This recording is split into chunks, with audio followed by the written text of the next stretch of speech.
Nous arrivons à présent à la fin de cette série de vidéos et le moment est venu de conclure sur des évidences qui ne trompent pas, surtout lorsqu'elles se recoupent à plusieurs reprises pour arriver aux mêmes constatations ou presque sur cette année 2024.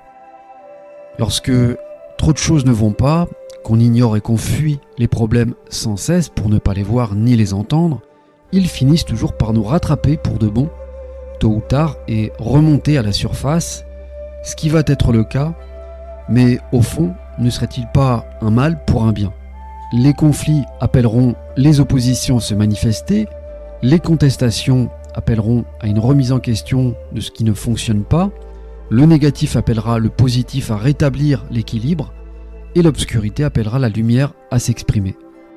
C'est une étape nécessaire à laquelle on ne peut pas échapper, nous y serons tous confrontés, en espérant que cette année 2024, qui sonnera comme un rappel, probablement douloureux pour certains, permettra de retrouver la vue aux aveugles et de voir enfin les dangers qui se rapprochent à grands pas, surtout pour ce pays. Cela demandera plus de solidarité et moins d'individualisme, mais aussi plus de courage et moins de lâcheté. C'est connu, pour se faire respecter des autres, il faut déjà se respecter soi-même.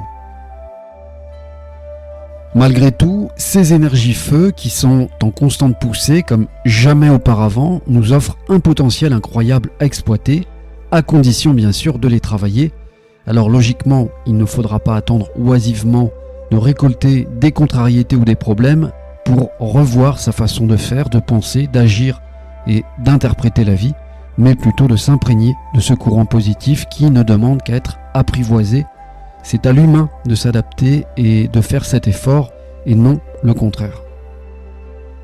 La constante poussée et montée des énergies vibratoires de la Terre depuis quelques années maintenant, dont la mesure est en bovis, est continuellement en augmentation. Logiquement, l'homme doit aussi s'élever et s'adapter à ces nouvelles fréquences pour s'éveiller, afin de se sentir bien et être en osmose avec sa planète, ce que certains ont bien compris. D'ailleurs, ils n'ont pas de souci avec cette transition, alors que la majorité est à la traîne et perdue.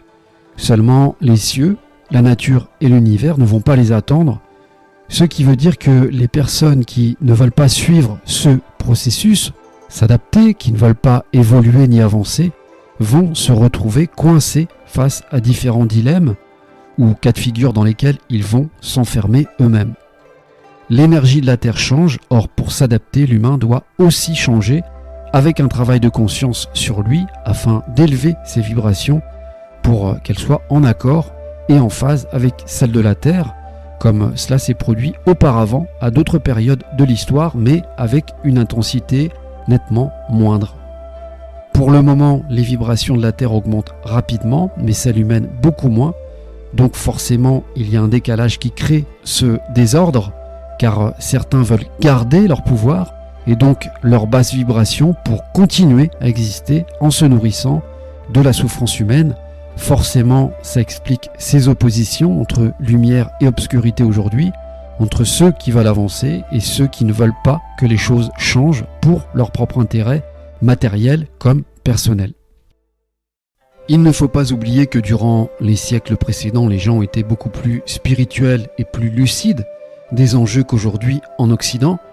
Seulement depuis la modernisation du siècle des Lumières à nos jours, un tas de connaissances ont été volontairement ignorées et délaissées par beaucoup, mais aussi détruites, perdues et dénaturées par certains pour ne pas que cela profite à la majorité.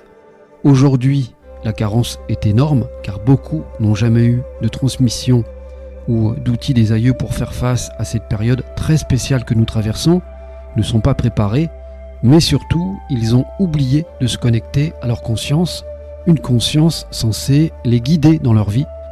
Une personne qui n'a pas de conscience du bien ou du mal qu'elle provoque est comme un navire échoué et perdu dans la tempête, qui navigue au gré des vents, sans port et sans réelle destination à l'horizon.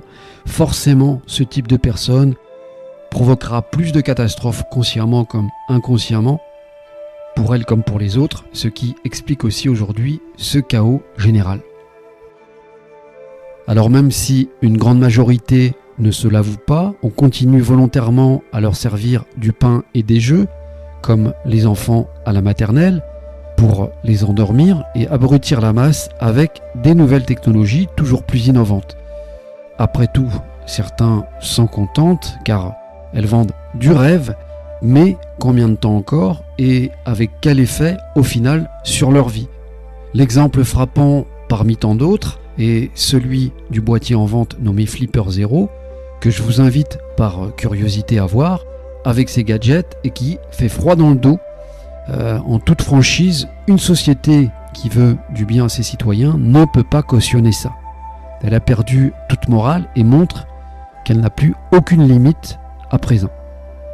Or, maintenant, si les gens veulent que ces engrenages négatifs cessent, c'est à eux de s'exprimer et de revendiquer des changements qu'ils souhaitent par des actions concrètes et surtout de bannir ce célèbre proverbe connu qui dit « les discours ont perdu la France ». Le temps est à l'action et l'année pour ça, et si ce n'est pas le cas, alors il faudra qu'ils arrêtent de se plaindre, car dans la vie, nous n'avons que ce que nous méritons, et tout a un prix, même le courage. Or pour le moment, il est bien au chaud, et il attend qu'un autre le fasse à sa place. Or, penser avec cette façon infantile, c'est perdu d'avance. Et excusez-moi du terme cru, mais c'est la meilleure façon de rester dans la merde. Alors je le dis de cette façon pour que les gens qui sont durs de la feuille impriment, car ils ne le comprendront pas autrement, mais naturellement, les gens plus éveillés n'ont pas besoin du décodeur et ont déjà compris tout ce qui se joue actuellement. Donc je finirai sur une note positive en vous souhaitant à tous sincèrement le meilleur à venir